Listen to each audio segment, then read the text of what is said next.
Assalamualaikum warahmatullahi wabarakatuh. Yang terhormat Bapak Kepala Kantor Wilayah Direktorat Jenderal Bea dan Cukai, Bapak Kepala Kantor Wilayah Direktorat Jenderal Pajak, Bapak Kepala atau Ibu Kepala Ditjen Kekayaan Negara Provinsi Aceh, yang terhormat Bapak Gubernur Provinsi Aceh dan segenap perangkat daerah di Provinsi Aceh dan seluruh masyarakat Aceh yang kami cintai.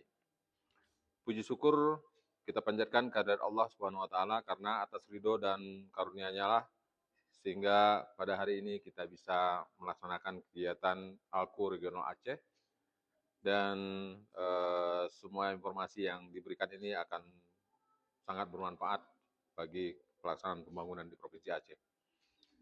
Pertama-tama saya menyampaikan terima kasih atas dukungan Kemenkyu 1 Aceh, baik dari Ditjen Bea Cukai Provinsi Aceh, Ditjen Pajak Provinsi Aceh, Ditjen Kekayaan Negara Provinsi Aceh.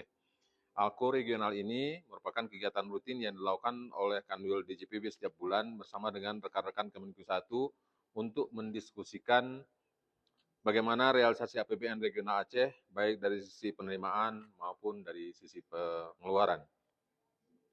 Selain sisi fiskal, dalam Alko regional ini juga dibahas mengenai isu-isu lokal yang strategis yang terjadi di Aceh dan membahas hal-hal mengenai analisis tematik yang dalam penyusunannya dibantu oleh lokal expert yang kita paham lokal expert kita berasal dari salah satu perguruan tinggi negeri di Aceh, yaitu Profesor Sofian Sapno. Selain itu, sudah tugas kami semua di Kementerian Keuangan yang menjadi bagian dari tujuan transparansi publik, di mana kami melaporkan hasil kegiatan ini kepada masyarakat melalui siaran pers untuk berbagi pengetahuan mengenai kondisi fiskal dan perekonomian Aceh setiap bulan, sekaligus menjadi sarana komunikasi yang baik antara pemerintah pusat dalam hal Kementerian Keuangan dengan Sivitas Akademika dan tentu juga pemerintah daerah di Provinsi Aceh dan masyarakat Aceh secara keseluruhan. Bapak Ibu sekalian, realisasi APBN regional Provinsi Aceh per 30 September tahun 2025 dari sisi pendapatan tercatat telah dilakukan upaya-upaya pengumpulan penerimaan negara yang sudah mencapai 3,88 triliun. Mengenai kontraksi dan kami sampaikan penerimaan itu mengalami kontraksi sebesar 12,62% secara year on year. Hal ini tidak terlepas dari kontraksi penerimaan pajak yang tercatat sebesar 2,5 triliun. Penurunan tersebut mayoritas disebabkan oleh peningkatan adanya restitusi pajak dan adanya kebijakan pemusatan NITKU yang terimbas pada PPH Migas. Sementara itu, penerimaan Kanwil Direktorat Jenderal Bea Cukai Provinsi Aceh sampai dengan tanggal 30 September tahun 2025 sebesar 403,35 miliar, mengalami peningkatan sebesar 59,69% secara year on year. Secara keseluruhan, realisasi penerimaan ini tumbuh positif, didorong oleh kinerja signifikan dari sektor bea masuk sebesar 46,35% year on year, bea keluar 809,61% peningkatannya year on year, dan dari sisi cukai 101,0% secara year on year. Kemudian dari sisi belanja negara per 30 September tahun 2025 mencapai 32,74 triliun. Angka ini mengalami kontraksi sebesar 12,67% secara year on year akibat pagu yang menurun. Belanja pemerintah pusat secara year on year mengalami penurunan sebesar 25,60%, meskipun secara persentase realisasi tidak beda jauh dengan tahun yang lalu sebesar 65,43%. Namun apabila dilihat dari per jenis belanja, realisasi belanja barang dan modal masih rendah. Masing-masing baru 54,64% dan 35,14%. Sedangkan dari realisasi belanja transfer ke daerah atau TKD secara year on year mengalami kontraksi sebesar 5,83%. Terutama disebabkan oleh turunnya pagu dan realisasi penyaluran dana alokasi khusus fisik. Di sisi APBD, pendapatan tercatat sebesar lebih besar dari belanja, yaitu 24,7 triliun dan telah terrealisasi 61,7% dibandingkan 22 triliun atau terrealisasi 54,04% dari tahun yang lalu. Permasalahan ini di sisi pendapatan mulai tampak karena pendapatan asli daerah mengalami perlambatan hingga kini dividen BUMD yang secara year on year tumbuh, namun ini memberikan dampak cukup signifikan bagi pendapatan asli daerah. Kinerja pajak dan retribusi daerah mengalami penurunan. Selain itu, dari sisi belanja modal baru realisasi hingga saat ini adalah 9,01%. Pertumbuhan ekonomi Aceh kuartal ketiga tahun 2025 yang dirilis BPS pada awal bulan diharapkan kinerja fiskal kuartal 3 tahun ini dapat memberikan dampak operasi dari PDRB. Sementara itu, angka inflasi harus patut diwaspadai karena telah berada di atas sasaran inflasi nasional, baik secara year on year yaitu 4,45 dan year to date sebesar 3,56. Angka inflasi yang tinggi ini tidak dibarengi dengan kenaikan NPP yang menyerahkan bahwa kenaikan harga tersebut tidak dinikmati oleh para petani.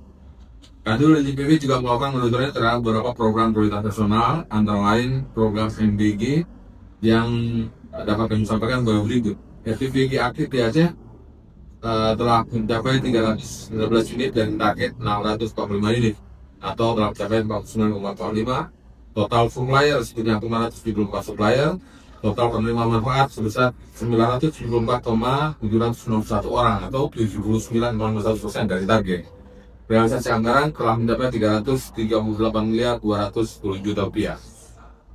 Kinerja program PLPP menunjukkan sebesar 177,7 miliar untuk 1.512 unit rumah di 208 lokasi perumahan yang tersebar di 19 kabupaten kota di seluruh Provinsi Aceh, kecuali Kabupaten Aceh Jaya, Kabupaten Aceh Selatan, Kota Sabang, dan Kabupaten Semelu dengan melibatkan 141 perusahaan pengembang.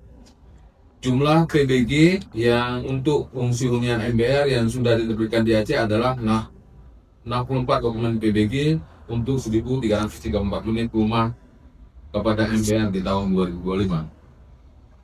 Kinerja program sekolah rakyat dapat kami laporkan menunjukkan saat ini telah mencapai 275 siswa yang masuk program sekolah rakyat di 3 lokasi di Aceh yang mengikuti pembelajaran sejak tanggal 14 Juli 2025 atau bertepatan dengan tahun ajaran 2025-2026. Siswa tersebut masing-masing 100 siswa di SMA Negeri Unggul alias IME Aceh, kemudian 100 siswa di Sentra Darul Saadah Aceh Pusat dan 75 siswa di SKB Labuan Hadi Aceh Selatan. Pada implementasi tahap 1C direncanakan di 5 kota kabupaten yang ada di Aceh, yaitu Kota Subul Salam, Kota Lusmame, Kabupaten Bilut, Kabupaten Pidijaya, dan Kabupaten Singkil. Sementara di tahap 1D, 1 kota yaitu di Kota Lusmame. Saat ini telah terbentuk 6.549 koperasi yang terdiri dari 6.535 koperasi desa di 14 kelurahan. Ini adalah pencapaian yang dapat kami sampaikan, dimana saat ini sudah ada 2.113 koperasi yang telah memiliki akun SIM BOKDes.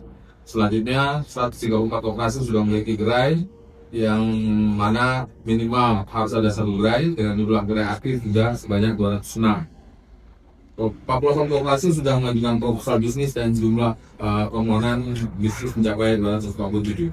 Apa yang kami lakukan itu adalah terkait dengan program koperasi desa Merah Putih. Dan sebagai penutup pemirsa, kami menyadari bahwa analisis algoritmal yang kami lakukan masih jauh dari sempurna dan membutuhkan masukan dan perbaikan secara terus-menerus. Peran Kanwil LJPP sebagai RCI juga perlu peningkatan kerjasama dengan stakeholder yang memahami kondisi perekonomian daerah dan praktisi maupun akademisi.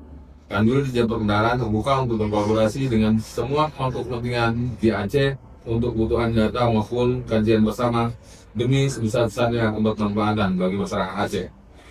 Bersama ini juga kami mengajak agar kita semua bersama-sama mengawal pelaksanaan APBN, di mana dengan memanfaatkan data dan melakukan kajian bersama-sama dalam rangka kritik yang membangun agar kinerja APBN dan APBD dari hari ke hari menjadi semakin baik. Mari kita awasi bersama kualitas uang yang disalurkan melalui APBN dan APBD agar benar-benar bermanfaat untuk masyarakat. Akhir kata, sekali lagi, kami semua dari Komisi 1 Aceh mengucapkan terima kasih pada semua pihak yang telah melakukan diskusi secara intens untuk pelaporan Alko Regional Aceh di setiap waktunya, termasuk tentunya bulan ini. Sinergi yang baik akan terus dibutuhkan agar kita dapat mempertahankan dan terus meningkatkan kinerja.